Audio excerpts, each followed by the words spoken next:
Donato's is legendary for putting so much on their pizzas, but just listen to what they're taking off.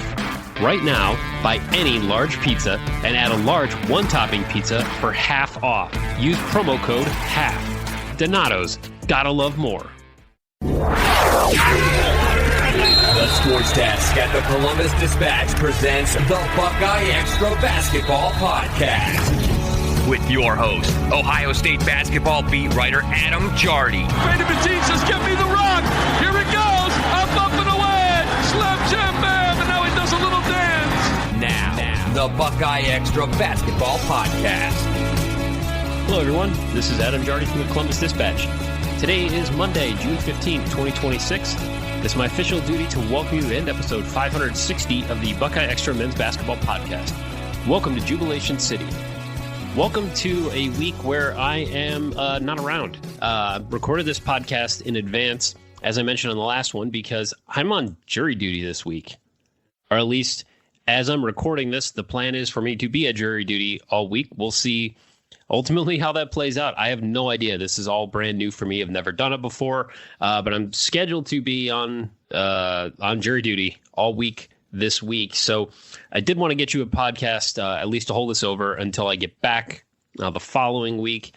I'm sure we'll have more to talk about as we get to that point. Ohio State's players are on campus. As I've mentioned before, there's still the possibility that this roster has a tweak or two before the summer is fully complete or before everyone arrives for the fall. But the Buckeyes are getting things going. They're practicing. There's been photos of a team dinner at Jake Diebler's house. So summer stuff is getting underway. And I had a couple of stories publish last week, because as I'm recording this, it is still that last week, but you're listening to this next week in the future. And my brain breaks a little bit with that thought, but I had some stories published, caught up with new assistant coach Mike Wells, talked to him about his journey, how he got to Ohio State, what he sort of brings to the table. You can read that at dispatch.com, and had a story go up about Jimmy Williams, who spent a year out of high school at Covenant College Prep in New Jersey, continuing his basketball career at a point when he really didn't have any other options. And now here he is at Ohio State, playing his final year of college basketball for the Buckeyes. And I think it's a pretty cool story. And that's available at dispatch.com as well. You can go read that. We're going to have a special guest here on this episode of the podcast. This is, you are well familiar with his game and certainly with his name. We're going to be joined here in just a moment by Deshaun Thomas, who is out of basketball, but still around the game. And you'll hear us in a few minutes here talk about his journey, about his Ohio State career, post Ohio State life, and now his business and what he's doing on the basketball court and all of those details. So really excited to have Deshaun on here in just a couple of moments. Before we do that, though, I want to remind you that you can subscribe to the podcast on Apple, Spotify, YouTube, wherever you enjoy your favorite podcasts. If you subscribe, you'll automatically get the newest ones just as soon as our man Patrick Flaherty, the Podfather, can grab them and publish them for us. While you're subscribing or downloading, please leave a review, please click 5 stars, and please consider telling a friend. Thanks to everyone who's taken the time to do all those things. Donato's is legendary for putting so many toppings on their pizzas, but just wait till you hear what they're taking off. For a very limited time, when you buy any large Donato's pizza, you can add a large one-topping pizza for 50% off. That's right, half off. You order using promo code HALF. Order your favorite large Donato's pizza and add a large one-topping pizza for half off today. Donato's, gotta love more. So now, without further ado, let's get to my conversation with Deshaun Thomas. So you guys all know our next guest because odds are he probably just got a few buckets while we were getting started. He poured in 1,630 points in only 3 seasons at Ohio State from 2010 to 13, 19.8 points a game as a junior before becoming a professional. He then embarked on a lengthy career, and now he's working in the personal training basketball business here in Central Ohio. So, Deshaun Thomas, thanks so much for joining the BuckeyeXtra podcast. How's your day going, man? Thanks. Thanks for having me. It's going pretty well. Had some workouts this morning. Now just, relaxing a little bit and just keep plugging at it, seeing what's the next move and next opportunity I can get into. Nice. Well, I'm excited to talk to you about the workouts and about the day job these days, like the life after basketball a little bit, even though you're still obviously in the game. But I was thinking maybe we could go back in time a little bit before we jump to like the present day. And I look back on your career and everything, and I think about how you were such a talented player at such a young age, and you from Indiana, and you commit to Ohio State as a freshman, and I remember back at that time, it seemed like every couple of months, somebody wrote some story about how like they thought for sure you were going to end up playing for the Hoosiers. Now it's been a few years since those days, but when you think back on that time, what was it like playing high school basketball in Indiana for several years while being committed to Ohio State? It was just a great experience playing Indiana basketball because it's like the mecca of basketball in Indiana, right? So Yeah. Indiana is diehard basketball, all of that. So for being one of those guys at a young age, coming from pretty much nothing, just trying to figure out my life. But it was a great experience playing basketball. It's a great experience for me being at that young age. Probably it was talking about one of the best players that come out of Indiana or that played in Indiana at that time. So it was just great. But at a young age, when you're the man, you're the talk of Indiana around town at a young age, you still also wanted to be a kid too. Sure. But I wouldn't say it was pressure because, I thrive on a lot of the pressure, but it was just a great experience being just that young kid and being, the face of Indiana, as you could say, and probably one of the best to come out. It was a great accomplishment. Was that ever like, or I guess, do you remember like when you realized like, hey, I can, this basketball thing's going to be like what I'm going to do? Like, was there a point when that really kind of clicked for you? Was it in high school? Was it before high school? Oh, it was in grade school. I mean, it was probably like third or fourth grade. I'm gonna be honest with you. It was like me playing on the parks with my uncle. Now I remember because my uncle was like, "You too young. You ain't ready to play." And remind you, like, third or fourth grade. I've got some height to me now. You know what I'm saying? I'm probably like 5'10", almost close to 6 foot. Yeah. And then I'm ready for you guys. And then when I grew a couple more inches, when I got to that 6'3", 6'4", they're like, oh, come play with me. So it started at a young age with them playing with my uncle, them and playing at the YMCA.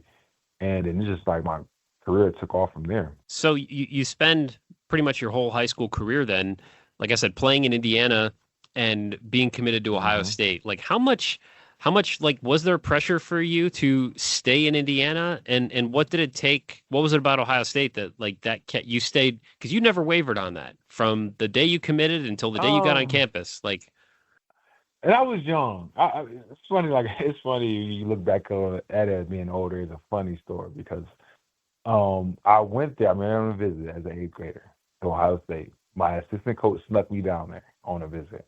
Okay. I'm not going to say any names, but okay. He snuck me down there. And, a little visit. My mentor was kind of mad because I was young. Obviously at that time, I got every college coach was looking at me. And, back then, they sending those young guys letters and saying they wanted to commit and do all this. So I went to Ohio State. He snuck me down there, and then obviously Coach Mata, I fell in love with it. Took me to a football game, fell in love with it. Put me on a Dramaton, the little Dramaton thing out there in the middle on the court, and it was just fell in love with it at a young age. I'm like, oh yeah, I'm committed here. And Coach Mata was shocked, like what? So obviously he took it to the press and everything, and it blew up. And then me, because at that time I'm still top 10 in the country, one or two, give or take between me and Jared. And then but looking back on it, man, I mean, obviously I'm pretty sure you heard stories like, oh, why is he at the Indiana game? I remember one time I went to an Indiana game and they saw me courtside. Did he decommitted? Remember, I don't know if you remember that. Did he decommitted? I do. I was just a normal kid, 8th grader, just joined basketball. I mean, obviously at that time back then, colleges, at a young age, they still want you to decommit and do all this and still trying to recruit you. You didn't sign up. You didn't say you was really going there. You're still young. And I was just there enjoying the games. And then, as you know, the paper and press like, oh, Did he decommit? Is he open? Like, did he keep his option open? So at that time, I just wanted to be a kid and watch basketball. I committed early because I fell in love with Ohio State because Coach Mata was really the one coming out there visiting me and seeing me and making sure my grades. I mean, don't get me wrong, my freshman year in high school, that, you know, I had a lot of college coaches come see me play and work out. But I mean, I guess I could say I was still loyal, you know, to Ohio State and kept it loyal to them since day one. Well, and you get to Ohio State and you're part of a class with Jared Solinger, Aaron Kraft, Jordan Seibert, Lenzel Smith, and J.D. Weatherspoon, and that's a heck of a class. What was it like when you got to campus with that group? You know, they were saying we probably was the number one recruiting class that year between us and Memphis that year. I mean, it was a great experience. I was a homebody too. Like, so I was homesick my freshman year. Nobody really know that. Like, I was really homesick. Okay. But having those great group of guys that, you know, kept me going and kept me motivated. You know, Aaron Kraft was the first one that had a car, so he used to come pick us all up. You know, he was the first one that had a car on campus his freshman year. So it was a great group of guys. I mean, we meshed together and we grinded together, and we were successful. But I think by being with those guys, that you got to keep that team bonding early when you come in as a freshman with guys, because that's just going to let you know what type of team and what type of season you're going to have. And we just meshed like right away. I mean, obviously, you know, the accolade speaks for itself for us in those 3 years that I was there, and it worked out for all of us. It is interesting because, like, I think when we look back on that era, you know, that, like, I don't know, 8 or 9 year period there, you know, kind of before you, during your time, and then a little bit after, you know, there's so many of you guys from that time that even if you didn't play with each other, you guys all are really close. And there does seem to be like that bond between players who were at Ohio State during that era.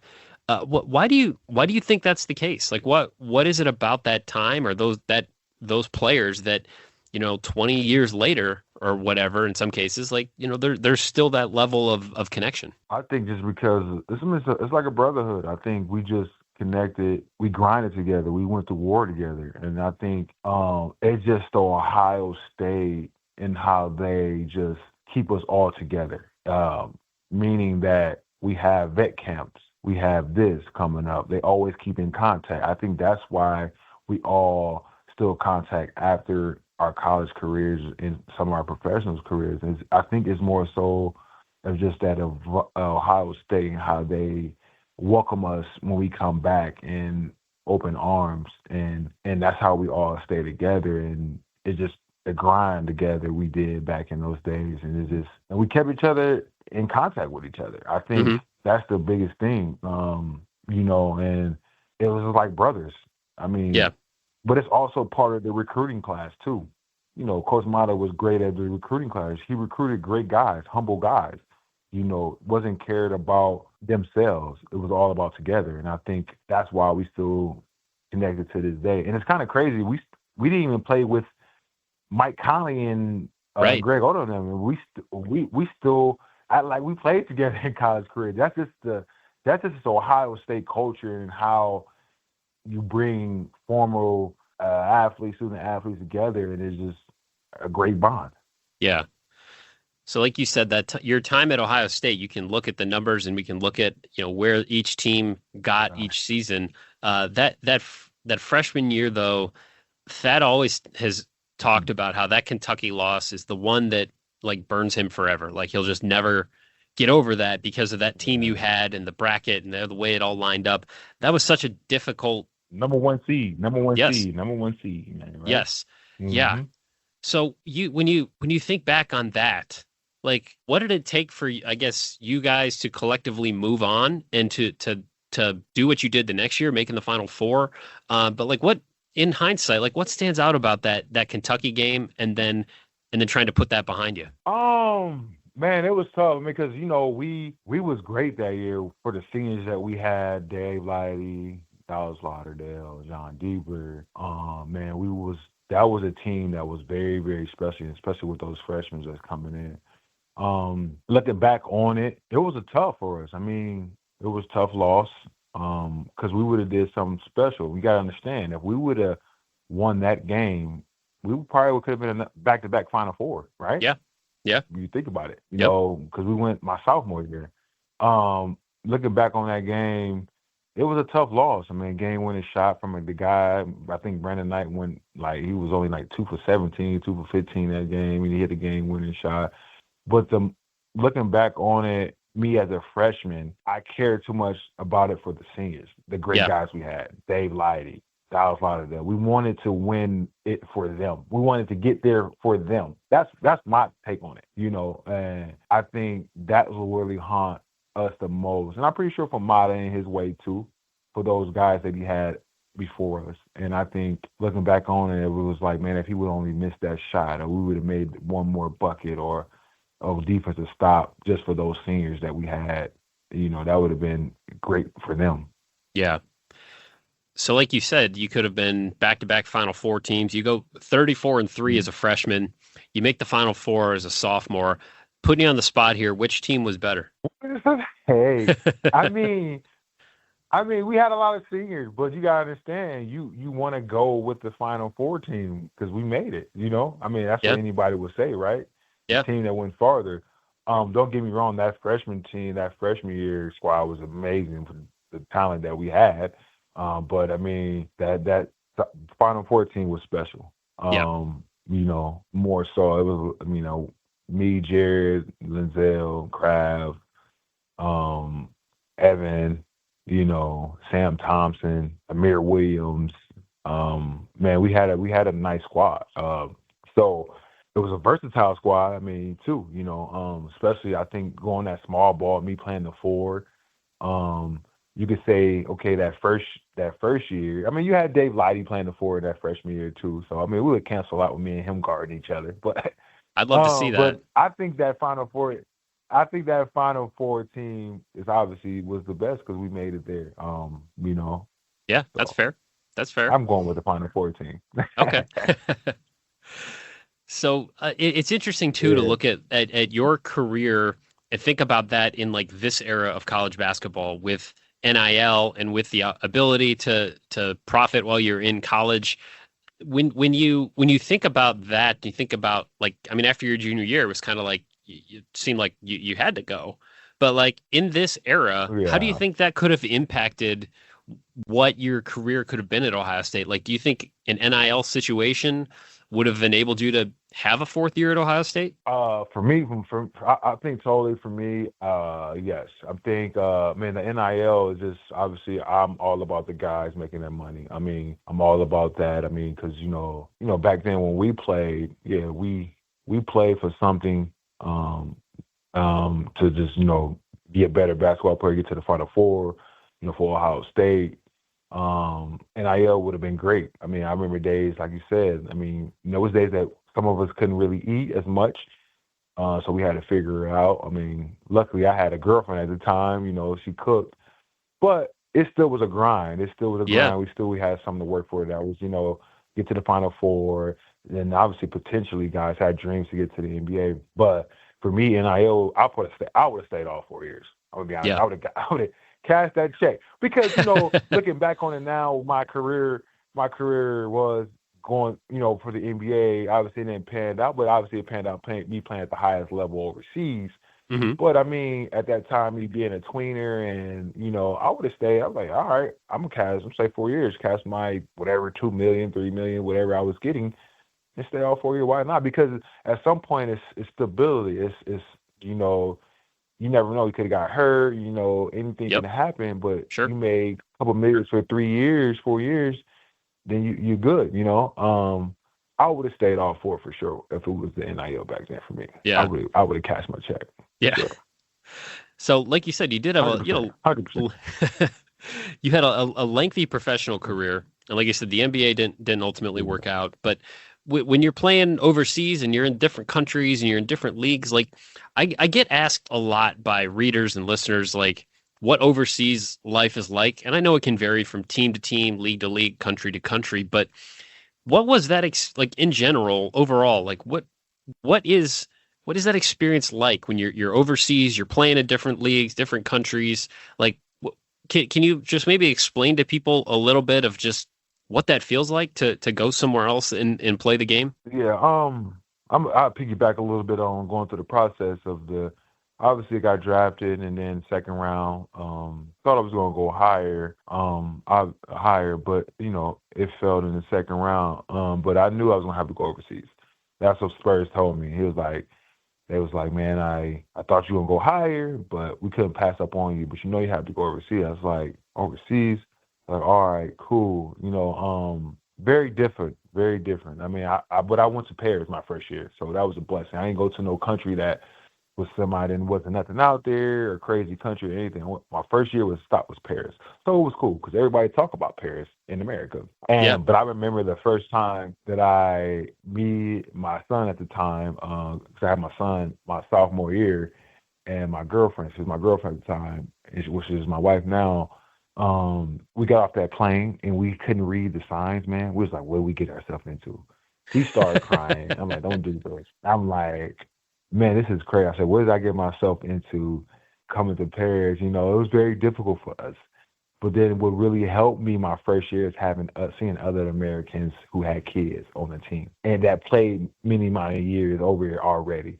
So they was very helpful. They was very just caring, and they helped me out get through that process, even my family. And I was like, man, this is really cool. Europe is really not that bad. I mean, they put you up in a house. You don't have to really pay for the house. So, it was really, really cool. They give you a car. So I'm like, oh, this is overseas. But in the back of my mind, I'm still like, I want to go to the NBA. Hope the Spurs do something. You know what I'm saying? Because I'm still young. Yeah. But it was a great experience playing in those different countries. Like I said, I was blessed to play in all the great ones: Barcelona, Tel Aviv, Milan, Germany, Greece for 2 years. I played in Japan for 1 year.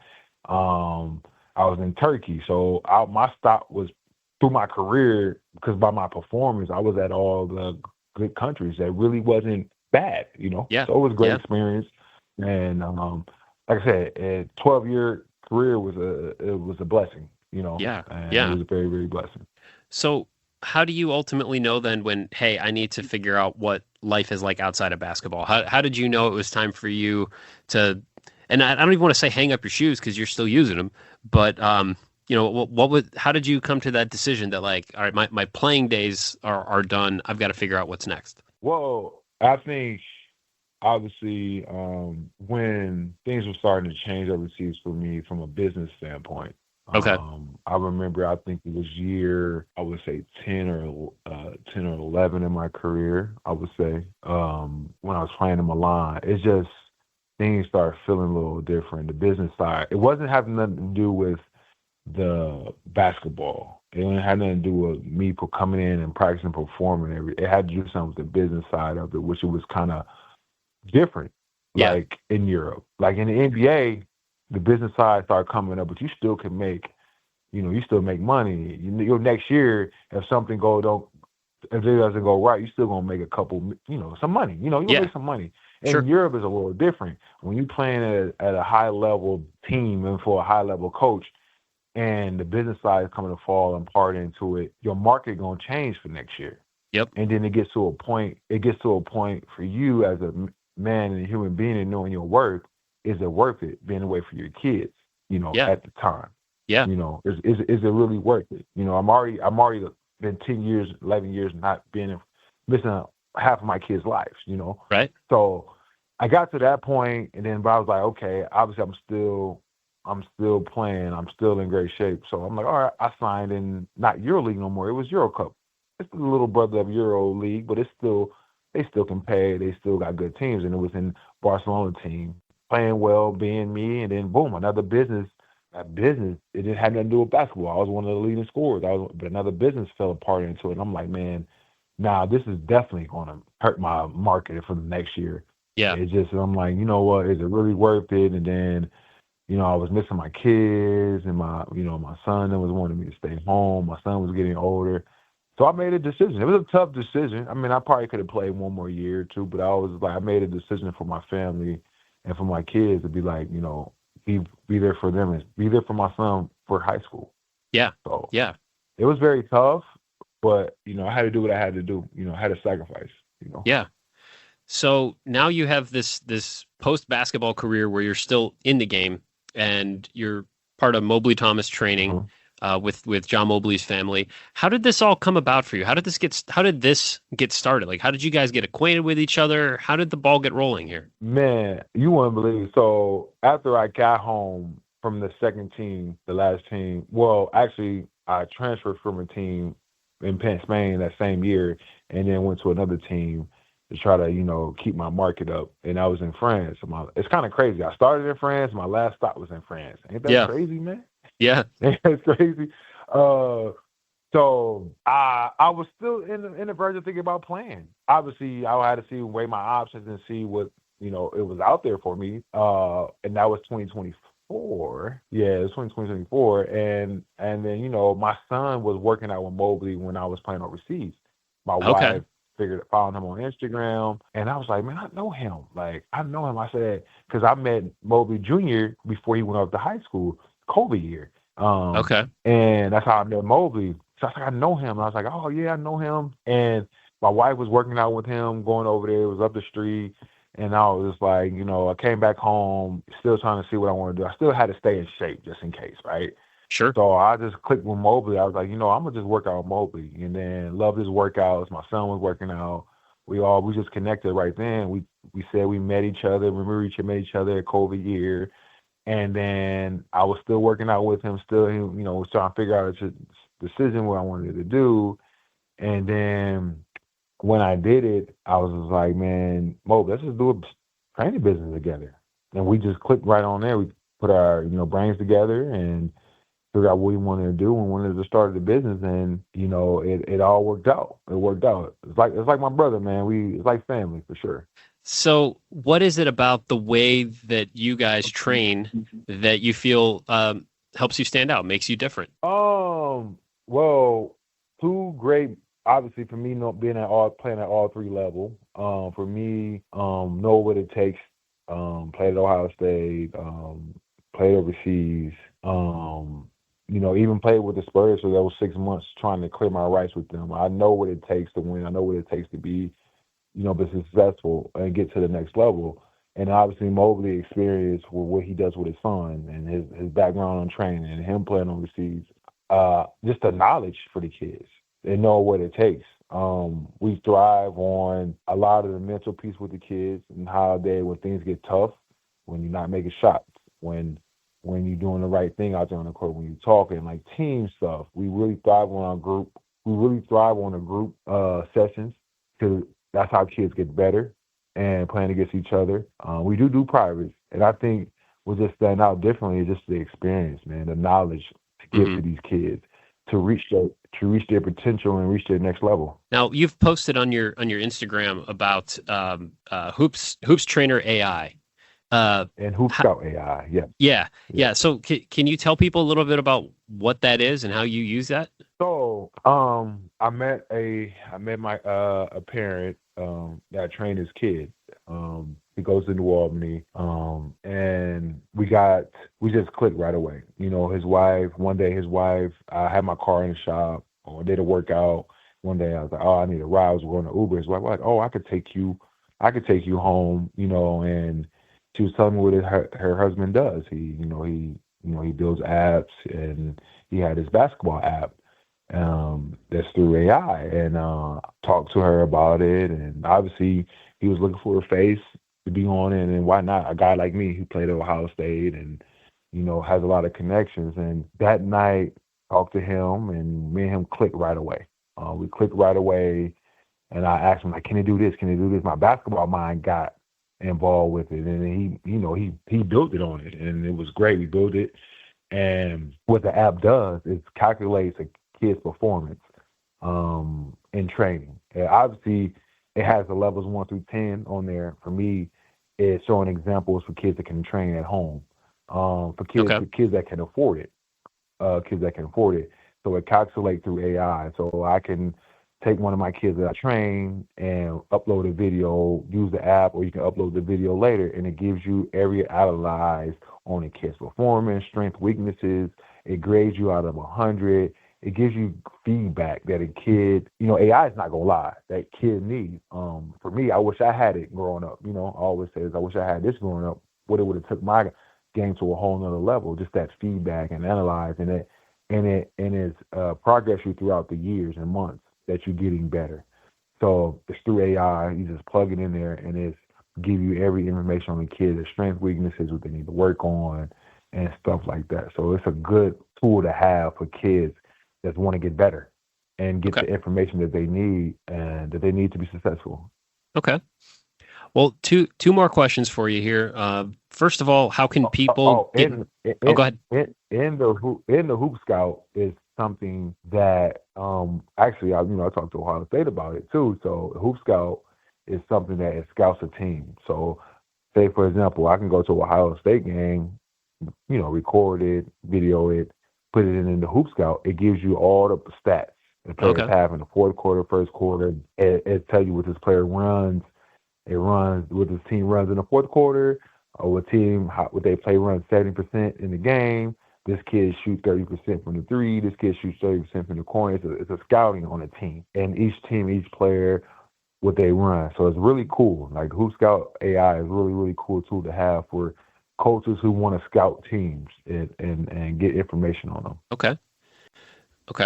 So then the last two things for you. First of all, how can people find Mobley Thomas Training? What's the best way if people are listening to this, they want to get their kids involved or whatever? How do people get a hold of you guys? Yeah, you'll go to the website, mobleytraining.com. Obviously, Instagram.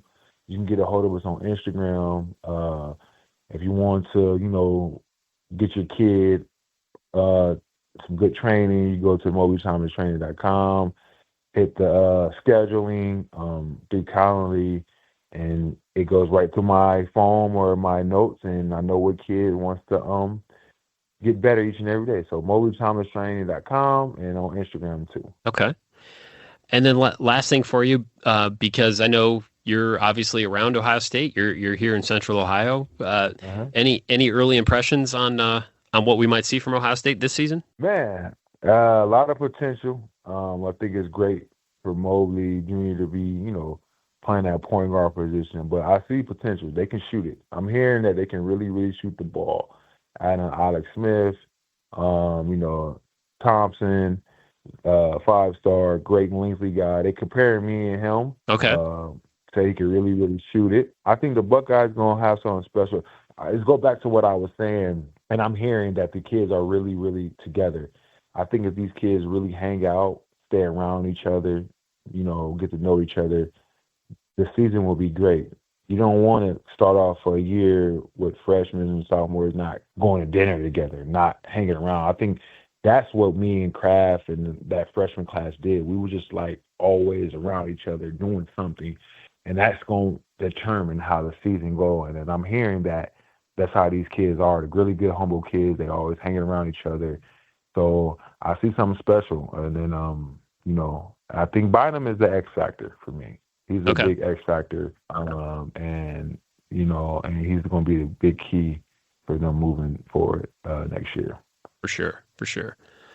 Awesome. Well, Deshaun, I think I already kept you longer than I had promised. So I just really appreciate you spending some time with us and kind of talking through your journey a bit and shedding some light on what you're up to these days. It's always good whenever I get a chance to run into you, and I appreciate your time today. Thanks so much for coming on the podcast. Thank you. I really appreciate you, man. It's always good to, we had some great interviews back in the day, man.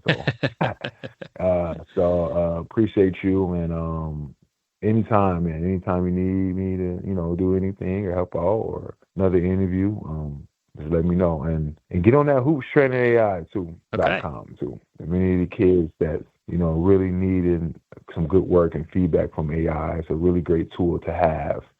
And that's on Instagram too, and my link in my bio. So once again, thank you, and I really appreciate you.